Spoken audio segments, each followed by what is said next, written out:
Okay, I've just done my daily walk and I thought I would show what has happened behind my house.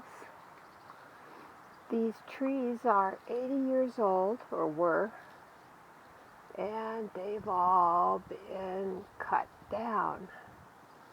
And obviously that's good and bad.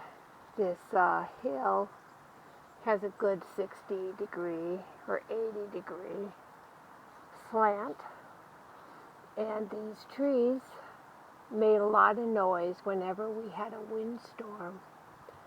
So people passed a petition, and the owners agreed, and they were all cut down. On one hand, the birds and squirrels have been decimated. We hardly have any anymore. On the other hand, we don't have to worry about our houses being destroyed by falling trees. I don't know. It's certainly uglier. What do you think?